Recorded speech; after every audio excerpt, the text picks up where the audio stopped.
സ്ത്രീധന നിരോധന നിയമത്തിൽ വിപ്ലവാത്മകമായ മാറ്റങ്ങൾ നിർദ്ദേശിച്ചുകൊണ്ട് കേരള നിയമ പരിഷ്കരണ കമ്മീഷൻ സ്ത്രീധനം നൽകുന്നത് കുറ്റകരമാക്കുന്ന നിലവിലെ നിയമവ്യവസ്ഥകൾ ഒഴിവാക്കണമെന്ന് കമ്മീഷൻ ശുപാർശ ചെയ്തതായി സംസ്ഥാന സർക്കാർ ഹൈക്കോടതിയെ ഔദ്യോഗികമായി അറിയിച്ചു. 1961 സ്ത്രീധന നിരോധന നിയമത്തിൽ കാലാനുസൃതമായി മാറ്റങ്ങൾ വരുത്തുക എന്ന ലക്ഷ്യത്തോടെയാണ് ഈ സുപ്രധാന നീക്കം. നിലവിലെ നിയമമനുസരിച്ച് സ്ത്രീധനം വാങ്ങുന്നതും നൽകുന്നതും ഒരുപോലെ കുറ്റകരമാണ്. എന്നാൽ മകളുടെ വിവാഹത്തിനായി ഗതികേട് കൊണ്ട് സ്ത്രീധനം നൽകേണ്ടി വരുന്ന മാതാപിതാക്കളെ കുറ്റവാളികളായി കാണുന്നത് നിയമത്തിന്റെ അന്തസത്തയ്ക്ക് വിരുദ്ധമാണെന്ന വിലയിരുത്തലാണ് കമ്മീഷൻ. സ്ത്രീധനം നൽകുന്നവരെയും കുറ്റക്കാരായി കണക്കാക്കുന്നതിനാൽ പലപ്പോഴും പീഡനത്തിനിരയാകുന്ന സ്ത്രീകൾക്കോ അവരുടെ കുടുംബത്തിനോ പരാതി നൽകാൻ ഭയമാണെന്ന് കമ്മീഷൻ നിരീക്ഷിച്ചു. പരാതി നൽകിയാൽ തങ്ങളും നിയമ നടപടി നേരിടേണ്ടി വരുമെന്ന ഭീതി മൂലം പല സ്ത്രീധന പീഡനങ്ങളും പുറം ലോകം അറിയുന്നില്ല. ഈ വൈരുദ്ധ്യം പരിഹരിക്കാനാണ് കമ്മീഷൻ ശുപാർശ നൽകിയിരിക്കുന്നത്.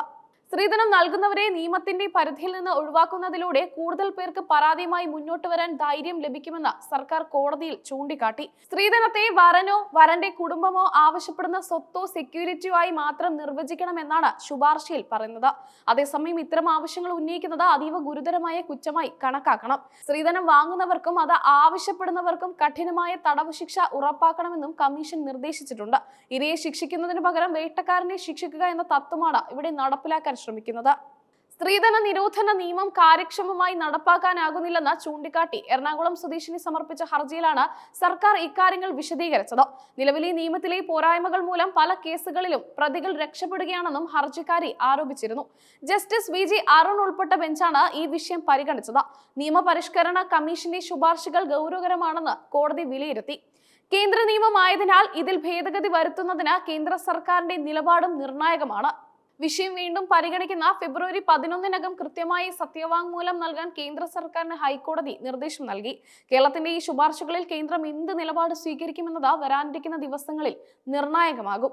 നിയമത്തിൽ ഇത്തരമൊരു ഭേദഗതി വരുന്നത് കേരളത്തിലെ സ്ത്രീ സുരക്ഷാ രംഗത്ത് വലിയ മാറ്റങ്ങൾ കൊണ്ടുവരുമെന്ന് സാമൂഹ്യ പ്രവർത്തകർ കരുതുന്നു. സ്ത്രീധനത്തിന്റെ പേരിൽ ജീവൻ നഷ്ടപ്പെടുന്ന പെൺകുട്ടികളുടെ എണ്ണം വർദ്ധിച്ചു വരുന്ന സാഹചര്യത്തിൽ ഈ നീക്കം ഏറെ പ്രസക്തമാണ്. വിവാഹ സമയത്ത് മാതാപിതാക്കൾ നൽകുന്ന സ്വർണ്ണാഭരണങ്ങളെയും സമ്മാനങ്ങളെയും സ്ത്രീധനത്തിന്റെ പരിധിയിൽ നിന്ന് മാറ്റണമോ എന്ന കാര്യത്തിലും വലിയ സംവാദങ്ങൾ നടക്കുന്നുണ്ട്. എന്നാൽ വരന്റെ വീട്ടുകാർ ഇതൊരു അവകാശമായി ചോദിക്കുന്നത് തടയുക എന്നതാണ് നിയമത്തിന്റെ പ്രാഥമിക ലക്ഷ്യം. നിയമപരിഷ്കരണ കമ്മീഷൻ അധ്യക്ഷൻ ജസ്റ്റിസ് KT തോമസിന്റെ നേതൃത്വത്തിലുള്ള സമിതിയാണ് ഈ ശുപാർശകൾ തയ്യാറാക്കിയത്. സ്ത്രീകളുടെ അന്തസ്സും സുരക്ഷിതത്വവും ഉറപ്പാക്കുന്നതിനൊപ്പം പ്രായോഗികമായ നിയമനിർമ്മാണം കൂടിയാണ് കമ്മീഷൻ ലക്ഷ്യമിടുന്നത്.